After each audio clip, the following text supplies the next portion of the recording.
Anomali Sandy Walsh bayar kepercayaan Sintayong, pelatih Vietnam terancam dipecat usai disingkirkan skuad Garuda. Bocoran peringkat FIFA Timnas Indonesia. Simak informasi selengkapnya hanya di Garuda Space Update.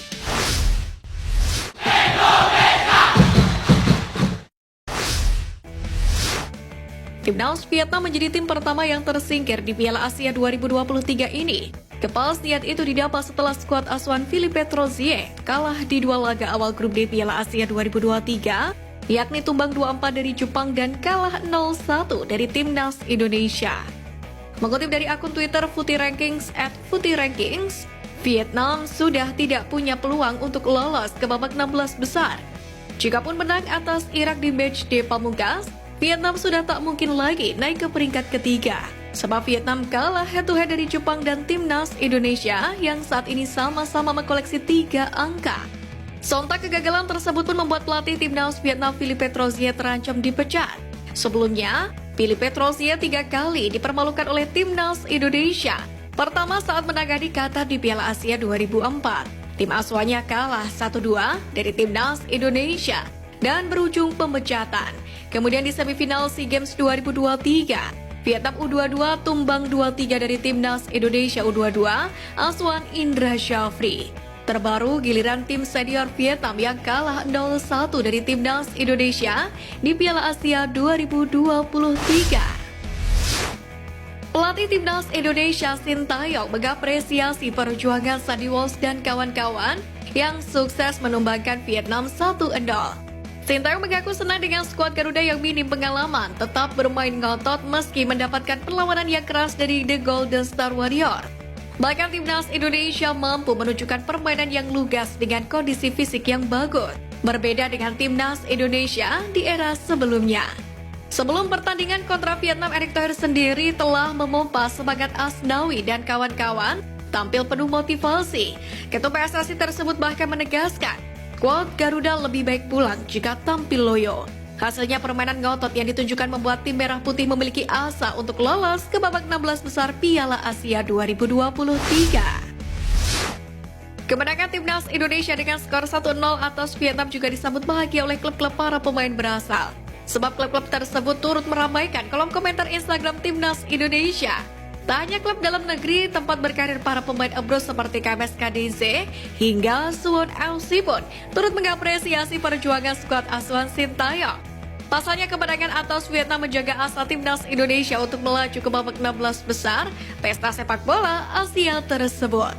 Timnas Indonesia dan Jepang sendiri akan memperebutkan 1 tiket yang tersisa untuk mewakili grup D. Timnas Indonesia saat ini berada di posisi ketiga dengan poin 3 dan Jepang di posisi kedua dengan poin sama. Sementara itu Irak sudah lolos ke babak 16 besar berada di posisi puncak dengan 6 poin. Sedangkan Vietnam sudah tersisih karena hanya mengumpulkan 0 poin. Ketua Umum PSSI Erick Thohir mengaku sudah tidak ingin mendengar lagi polemik mengenai pemain naturalisasi dan lokal di Timnas Indonesia. Erick menegaskan bahwa semua pemain memiliki ambisi yang sama, yakni membela Merah Putih.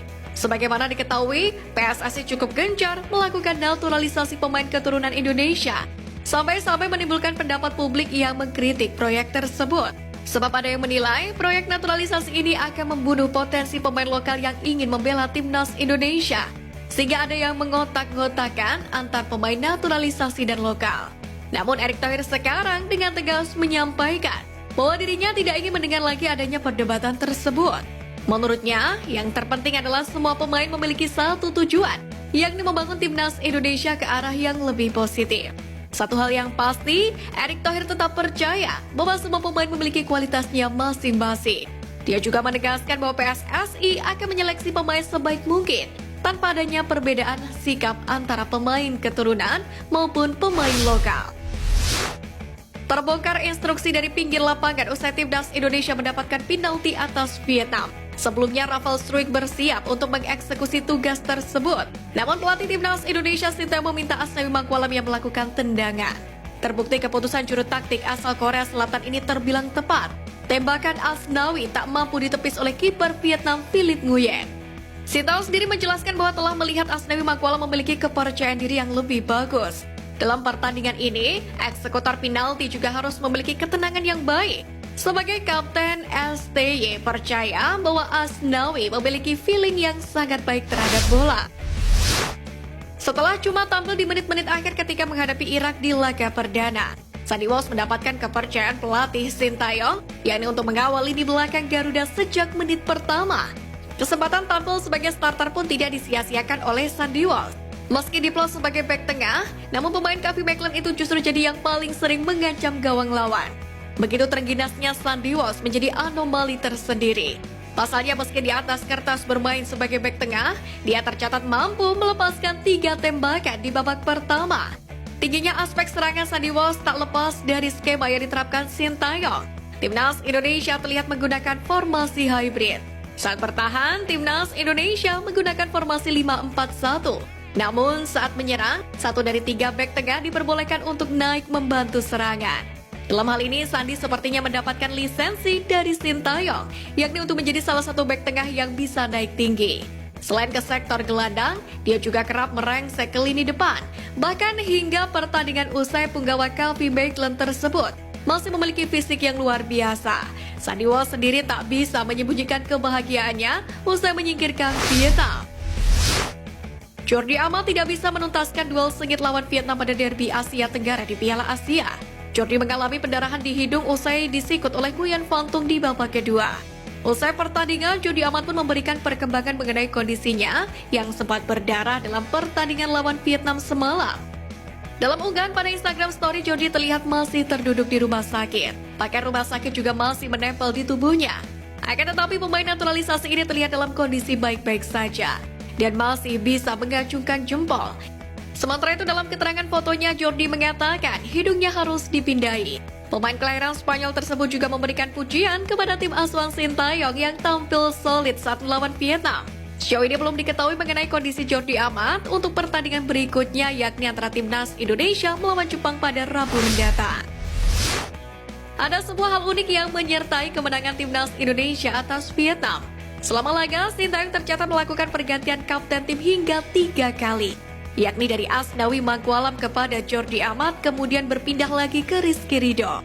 Pada awal pertandingan dimulai, kapten ke-11 dipercayakan kepada Asnawi, yang memang ditunjuk oleh Sintayong untuk menjadi kapten utama skuad Garuda. Namun perubahan strategi yang dilakukan oleh sang pelatih membuat Asnawi harus ditarik keluar pada menit ke-56 dan menyerahkan ban kapten yang dikenakan kepada Jordi Amat. Selama kurang lebih 14 menit, Jordi Amat mengemban amanat sebagai leader bagi rekan-rekannya. Namun sayangnya, sang pemain tidak bisa menjalankan tugasnya sebagai kapten hingga akhir pertandingan, hingga akhirnya digantikan oleh Rizky Ridho. Ranking FIFA Timnas Indonesia naik drastis usai mengalahkan Vietnam pada match day kedua grup D Piala Asia 2023. Berdasarkan perhitungan laman Footy Rankings, kemenangan atas Vietnam menjadikan ranking FIFA Timnas Indonesia melesat. Sebelumnya, kekalahan 1-3 dari Irak di laga pembuka grup D sempat membuat tim besutan Sintayong itu turun 1 peringkat, yakni dari ranking 146 menjadi peringkat 147 dunia. Namun setelah mendulang 23,18 poin, sehingga menjadi total 1076,78 poin. Angka tersebut membuat skuad Garuda akan naik 5 anak tangga ke peringkat 142 ranking FIFA, yakni untuk menggeser 5 negara. Dalam hal ini, media Vietnam Total 24/7 pun ikut menyoroti peringkat Timnas Indonesia yang meroket 5 tingkat. Terlebih Vietnam sendiri harus turun 4 peringkat usai sebelumnya juga mengalami kekalahan atas Jepang di laga perdana. Sekian Flash News kali ini, Sobat Garuda, mari terus dukung perjuangan Timnas Indonesia. Nantikan Flash News edition dari Garuda Space selanjutnya. Terima kasih dan salam olahraga.